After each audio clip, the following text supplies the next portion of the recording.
Hi, Keely. Welcome to our podcast for the occasion of our Walk the Talk Festival. And I'm very happy to have you for today and discussing about your book. So tell me a little bit what you are expert, what you do, and how you help your target audience.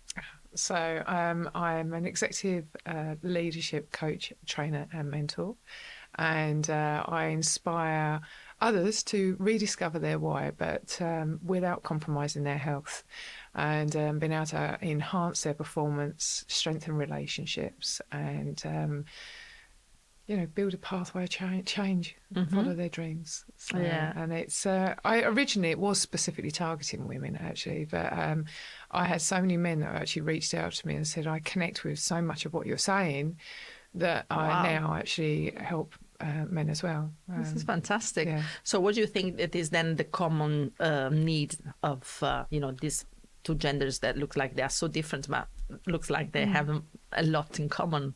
What is... I think quite often we fall into careers. I think unless you've specifically gone into a career where you've got, like a passion, like a footballer or a dancer or something creative, hairdresser, doctor, nurse, like a vocation.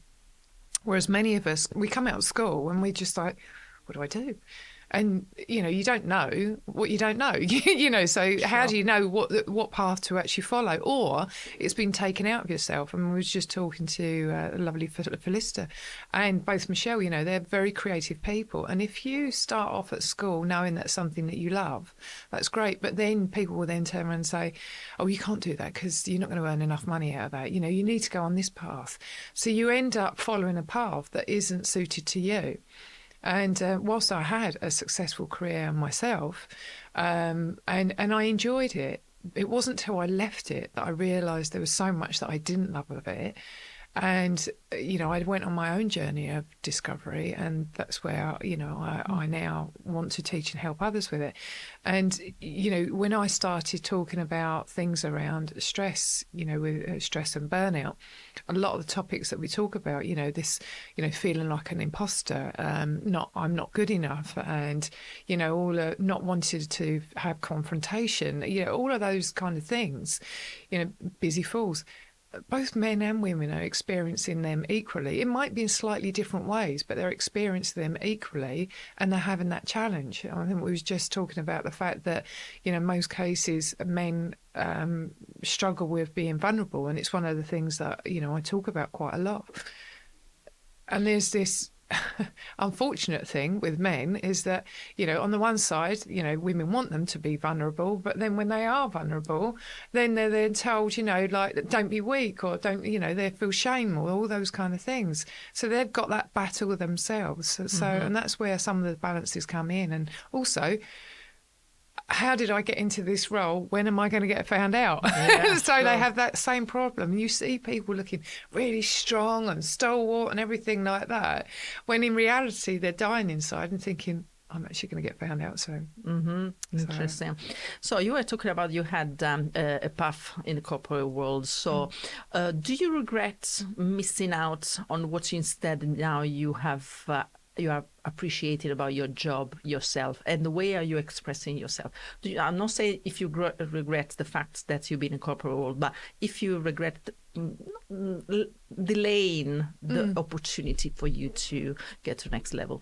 The only regret I've got, because the experiences I had, I wouldn't be shaped as who I am if I didn't have the experiences in the corporate world. And I learned so much, and I was given so many opportunities, and that was despite the fact that I was in a male-oriented place. I did have, had my master's degree, I was a program delivery director, all those kind of things. I got great opportunities. The biggest problem is that quite often, and I didn't realise it, I was only truly me 2 weeks of the year, because I go to this festival in France. I think I've told you about it. It's like my second home. My family is there. And when I say that, it's my extended family globally. And when I was there, I was just me. And although I was cooking quite often for about 15 people, because we've got like this, a pitch with lots and lots of people on it, but I wasn't mum, although my son was there, I wasn't wife, I wasn't the corporate role, I wasn't what somebody expected me to be. I was just me. And I used to just drop there. It was like a sanctuary for me. And I'd relax for those 2 weeks. But now I'm me every single day of the year. And it doesn't matter where I've had a tough day, a busy day. You know, we've spoken about this, but just recently is that being a solopreneur is tough, it's hard work. But my motivation every time I get up in the morning is because I'm following my why and my passion. I'm being me, my authentic self. And I'm happier than I've ever been. Fantastic. And would I go back to corporate? No. Is that the place? No, I wouldn't. Because I can be who I want to be. I love it. Yeah, so you're promoting your book From Burnout to Bliss. So what is really the thing that you want, the message you want to get across through the book? So I think the key thing with Burnout to Bliss is, being able to create awareness for yourself, recognise what's driving you to feel that way. And, stress happens, fact. We have external factors come in. There's nothing we can do about that. But what we can do about that is manage the way in which we respond to it. And the important word here is respond, because quite often we react. I call it like the emotional monkey kicks in, and we go immediately into emotional behaviour, and we don't show up as the leader we are. And that's whether that's in business or our personal lives. And when we're not showing up as the leader that we are, people are not going to want to follow you, and you're also not looking after yourself at the same time. And also creating awareness of your indicators for stress, because quite often, we get the neck aches, we get the arm aches, we get rashes, we start, our sleep gets affected and all those kind of things. But because they're all happening at different times, we see them as individual situations. But over time, when you start building a picture of that, you can start seeing as a whole, and then you're starting to go, do you know what? Enough is enough. Enough is enough. Because believe you me, if you don't do something about it, your body will. Because I have had clients that have literally shut down where they have had to be carried out of rooms. They've been in a meeting and they've had to carry it because they can't even walk because their body's not functioning anymore, because the body's gone, do you know what? You've not listened to me. I've told you several times. You're not hearing me. Yeah. So now I'm going to do it for you.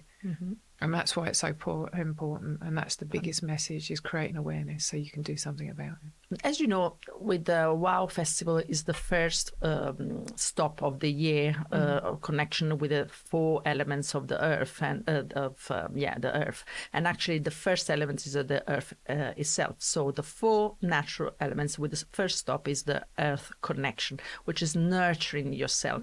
So how do you nurture yourself in your business in order to be connected with yourself, in order to grow and thrive? That's a great question, because one of the things for me is that introspection, is being able to connect with yourself, because you are responsible for how you behave. No one else is. Yeah. Fact. You can't blame it on anybody else how you behave. You make a choice. And when you understand yourself and you know yourself and connect with yourself, you start to have more self-compassion, self-love, self-worth, self-belief, self-confidence. The list goes on. And all of those things will then have an impact on how you perform in your business and your life. So it's then going to elevate you no matter what you do, because it gives you the confidence to stand up and show up. You then become the leader that lights up a room when you walk in, not the leader that lights up a room when you walk out. And that's what's so fundamental, because, how can anybody believe in you if you don't believe in yourself? Absolutely.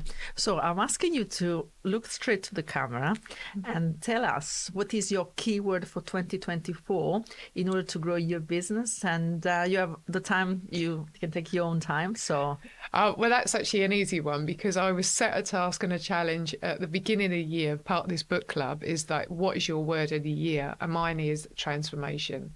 And transformation is not just for me, it's also for my business and my clients, because it's about new beginnings, new paradigms, new beliefs, new opportunities. And for anybody that knows me and my business, it's all about the dragonfly. And that's what the dragonfly is. So it's about living life with purpose, passion, joy, and most of all, for the full. And that's where the transformation comes in. So. Fantastic. Thank you very much. And best luck with your transformation. Keep going transformation. And I'll see you next time. Okay, thank you. Ciao, Keely.